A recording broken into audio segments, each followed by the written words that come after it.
por mais que eu queira mudar a partitura, mudar a música, mudar o assunto, não tem jeito. O Moraes não deixa. Ele se supera a cada dia, ele é alguém que pratica diariamente um golpe. Ele golpeia todos os dias, invariavelmente, o direito. E se a petição sobre a qual ele decidiu há poucos minutos, petição do PL, que foi entregue, protocolada perante o TSE. Se ela está sendo de petição está sendo chamada de petição golpista, pela Carta Capital, pelo UOL, petição golpista, eu tenho o direito de dizer, valendo-me do outro lado da gangorra, que o despacho é golpista. E por que o despacho é golpista? Porque golpeia-se o direito. Quem dá golpes, seja com um porrete na cabeça de alguém, está golpeando, pode ser chamado, se ele for sempre reiterante e reincidente nisso, de um cidadão golpista no uso do porrete na cabeça dos manés que andam por aí. Ele escolhe agir da maneira que age. Eu, como qualquer ser num país democrático, num Estado democrático de direito, com uma Constituição em vigor, tenho a liberdade de opinar a respeito das ações, da maneira de agir que o senhor Alexandre de Moraes escolhe como norteadoras de suas ideias transformadas em ações, em atitudes.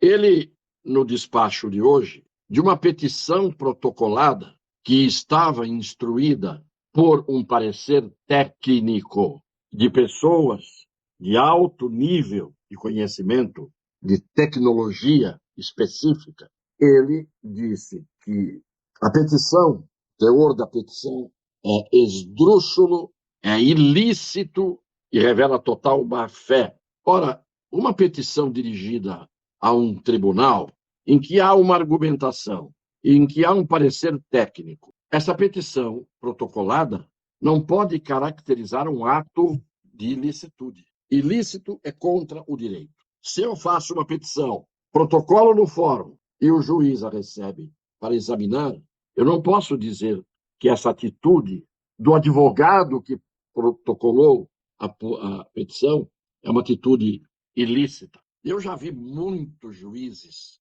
parciais, tristemente parciais, isto é, que tomam parte. No momento em que o juiz toma o lado de uma parte e ignora a outra parte, este juiz ele está sendo parcial, o que é vedado ao juiz, sob pena de ele não poder exercer a jurisdição no caso em que ele tem interesse. Hoje, lei é o que está na telha, na cabeça de determinado juiz. Há leis que ainda são aplicadas, obedecidas, respeitadas por muitos juízes, por muitos magistrados. Mas há alguns que criaram as suas próprias leis, ou que descriaram as leis que estão em vigor, desconstruíram trechos da Constituição e dos códigos. Onde já se viu alguém apresentar uma petição e ser chamado de litigante de má-fé? Onde está a litigância de má-fé quando alguém apresenta um parecer técnico, quando alguém está dizendo ao juiz, olha, eu estou apresentando aqui fatos, eu estou apresentando aqui não provas, mas indícios, a fumaça, não o fogo, daquilo que deve ser apurado. O que faz um juiz normal, do Alexandre de Moraes, não é. O que faz um juiz imparcial, isento, e o Alexandre de Moraes não é. Não é possível que não se tenha uma evidência dos desmandos e dos abusos cometidos pelo senhor Alexandre de Moraes, e não apenas por ele. Já mostramos aqui a equivalência de um Fachin, de um Barroso e outros, Gilmar Mendes, e não só nos casos eleitorais, e não só nesses problemas que envolvem a polarização que se estabeleceu nessas eleições. Polarização que nasceu a partir da própria conduta do TSE e do Supremo Tribunal Federal, que, na palavra do senhor Barroso, teve um pequeno ativismo, mas teve um protagonismo, palavras dele, em relação ao inimigo, que é uma das partes. Deixemos os técnicos discutirem, deixemos que os técnicos desmontem as alegações. Não é o senhor, Alexandre de Moraes, que não entende patavina desse assunto, como eu não entendo patavina desse assunto, que tem que supor qual era a intenção do advogado quando entrou com a petição. O que tem que ver a petição com o objetivo da ação, que seria incentivar movimentos criminosos? 23 dias de movimentos absolutamente pacíficos, ordeiros, e o senhor insiste em dizer que são movimentos criminosos. É essa cabeça sua que produz tudo isso e que contribuiu muito para que o Brasil esteja na situação em que está hoje, porque a eleição poderia ter transcorrido de uma forma serena se não houvesse a absurda resistência dos ministros em dizer que aquelas urnas eram infalíveis, divinas, sagradas, não dando a ninguém o direito de contestar essa ideia.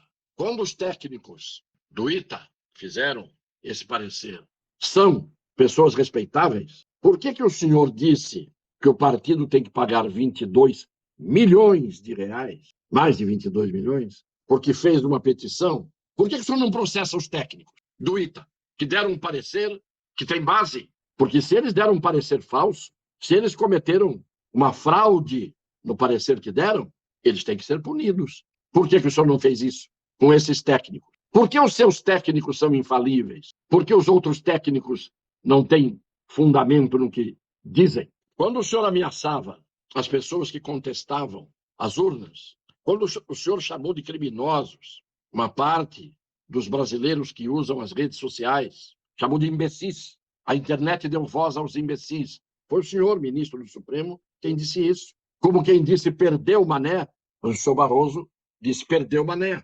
O senhor chamou de criminosos os contestadores. O senhor chama de criminosos os que exercem o direito consagrado na Constituição de se manifestar, de protestar, de reunir-se em ordem e sem armas, que é o que está acontecendo. O senhor chama essas pessoas de antidemocráticas. Qual é o seu papel? Ninguém precisa subjetivamente adivinhar. O senhor revela com suas atitudes e suas palavras, para não falar de suas expressões. Eu só vou dizer uma coisa antes de terminar. E aí é que eu digo que as pessoas que não querem raciocinar não acertam em suas conclusões ou erram bizonhamente quando concluem. Porque o PL levou uma petição falando só do segundo turno. Ora, se falou do segundo turno, é porque no segundo turno a polarização que sempre existiu, e não existiu polarização entre deputados estaduais, entre deputados federais, entre senadores e governadores, com a intensidade provocada, já disse como houve para presidente da República, na eleição para presidente da República. Mas o que mostra a petição ao falar do segundo turno e não do primeiro? Nem precisava.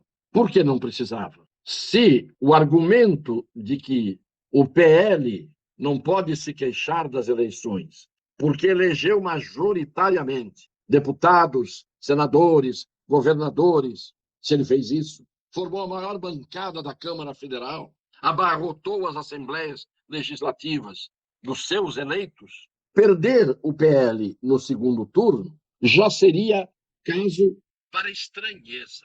E todo mundo tem o direito de estranhar o que quiser.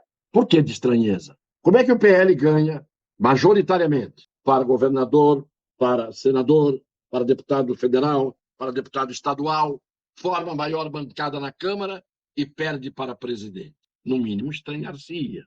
Mas, tudo bem, pode ter acontecido? Claro que pode. No segundo turno, onde não havia mais disputa entre ninguém, a não ser entre o presidente da República e o senhor Luiz Inácio da Silva, o PL não teria, senão, um argumento a mais para sustentar que a eventual falha das urnas, das tais 279 mil urnas, nas quais o senhor Luiz Inácio ganhou, e são as tais urnas que teriam as tais falhas, e ganhou nas 240 mil que eram as auditáveis, Um argumento que poderia ser usado pelo advogado, não sei se usou, era: se nós ganhamos tudo no primeiro turno, por que haveríamos de ter perdido só para presidente? E na hora em que só havia disputa para presidente, as urnas auditáveis de 2020, as novas, nelas o senhor Bolsonaro ganhou. Então, no mínimo, vamos passar a limpo o que puder ser passado a limpo para legitimar ou a vitória do Luiz Inácio ou para deslegitimar a vitória do Luiz Inácio. Quem ganhou numa eleição, se anulassem a eleição, ganharia de novo. Então, tudo o que eu tinha que dizer é que nós temos um crime no artigo 286 do Código Penal, que é incitação ao crime. Incitar a prática de crime. Isto é, estimular, fazer com que alguém vá praticar um crime. É incitação. Agora eu pergunto, para terminar, como eu já disse: se eu incitar as pessoas aqui, estou incitando a lutarem pela liberdade, a lutarem pelo cumprimento da Constituição, a lutarem pelos seus direitos e garantias individuais, a lutarem pelo cumprimento das leis. Eu estou incitando, sim, as pessoas que me assistem, no sentido de que lutem e de que incitem outras pessoas a zelar pelos seus sagrados direitos constantes na Constituição. Isso é crime? Não é. Eu estou incitando o contrário. Eu estou incitando a que as pessoas lutem contra o abuso da autoridade, as pessoas lutem a favor dos seus direitos, e é isso que está me interessando no presente momento, como me interessou ao longo de toda a minha vida. Peço que compartilhem, é o que faz com que a gente possa continuar incitando as pessoas a amarem a liberdade e lutar por ela. E um beijo no coração das pessoas de boa fé.